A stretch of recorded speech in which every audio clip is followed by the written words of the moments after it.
of the Opposition, Keir Starmer. Thank you, Mr. Speaker. Can I start by welcoming the new member for Wellingborough and the new member for Kingswood? I know they will both be powerful advocates for their constituents. On a more sombre note, Mr. Speaker, can I join with the Prime Minister? I was glad to hear what he just had to say, because I'm sure the whole House will join me in sharing our disgust at the death of Alexei Navalny, who, as the Prime Minister said, died because of his efforts to expose the corruption of the Putin regime.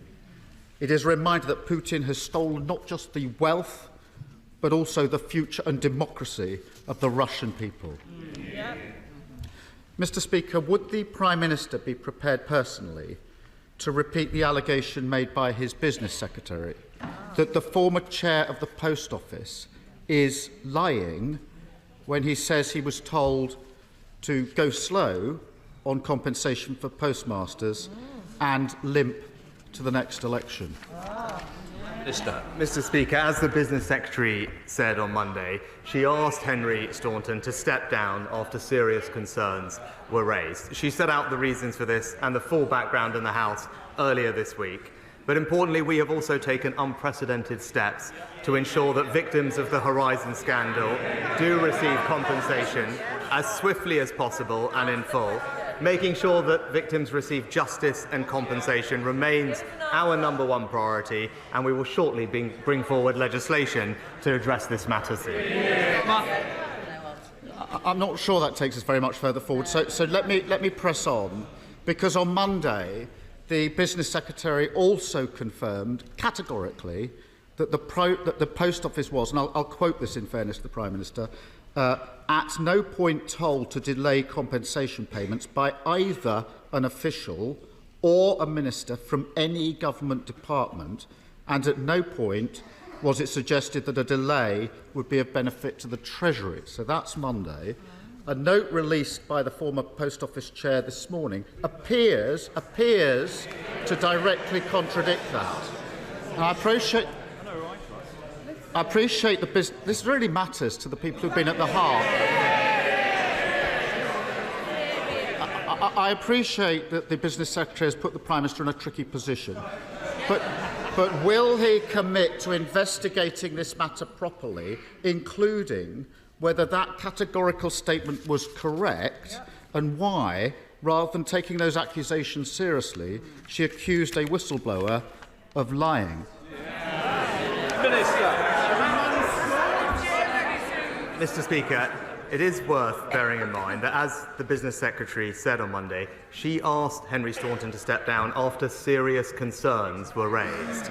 But this is, on a matter of substance, one of the greatest miscarriages of justice in our nation's history, because people who were working hard serving their communities had their lives and reputations destroyed, and that's why we are working hard to ensure that they get justice and compensation, and that's why we established Sir Win Williams' inquiry. It's why we've already paid out over £150 million of compensation to almost 3,000 victims, and it's why we will introduce new legislation shortly to exonerate those. We will make sure that we do what is needed, that the truth does come to light, we right the wrongs of the past, and crucially, that victims get the justice that they deserve.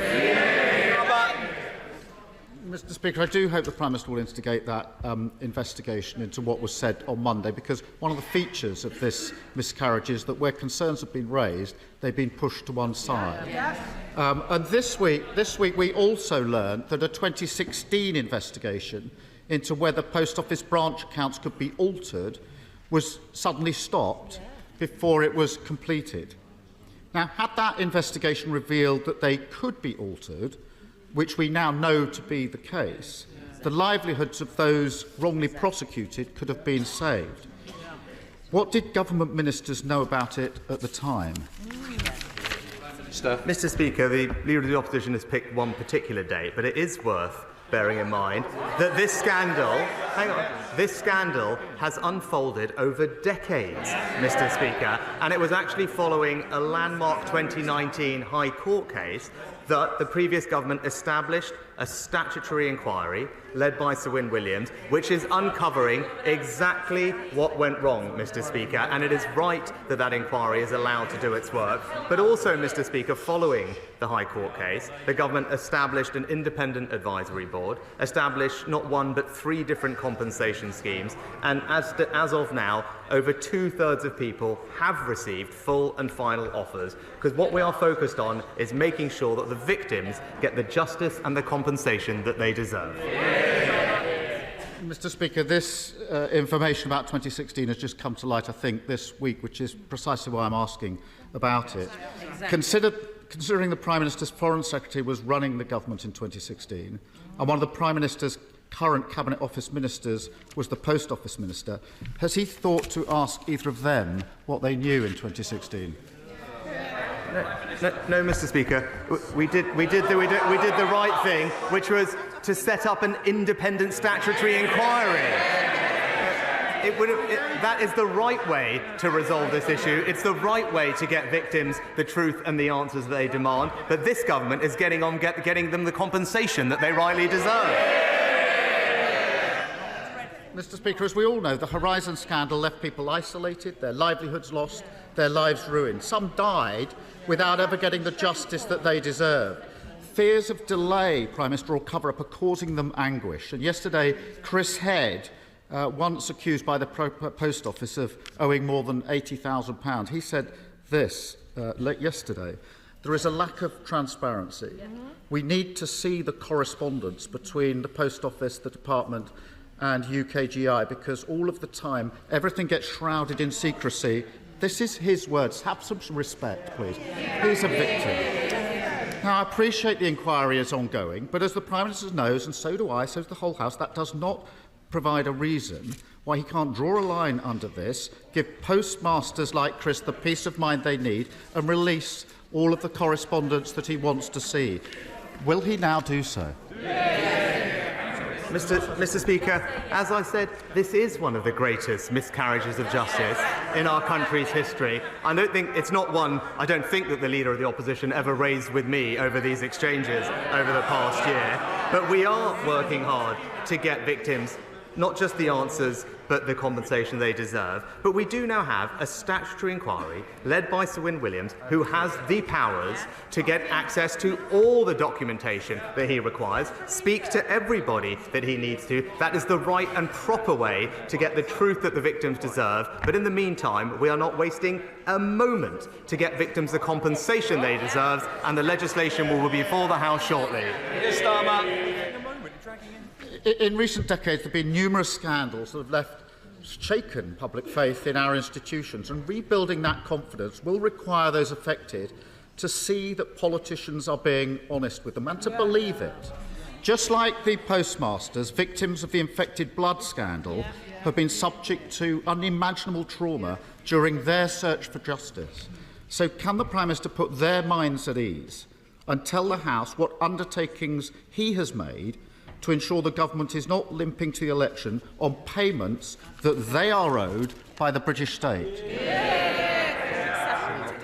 Mr. Speaker, when it comes to the inflected blood scandal, as I've said before, I'm acutely aware of the strength of feeling on this issue and the suffering of all those who were impacted by this dreadful scandal. I gave evidence to the inquiry myself last year, and as I said then, I recognise that thousands have suffered for decades.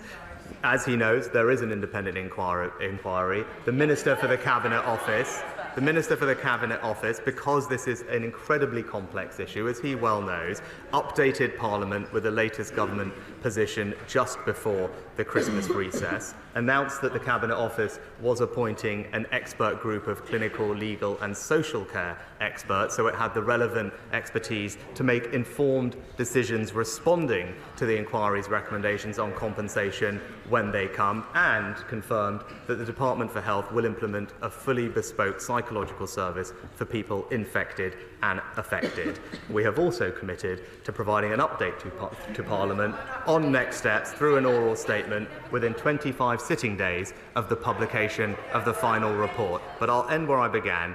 This is a deeply awful scandal, and we will do what we need to make it right.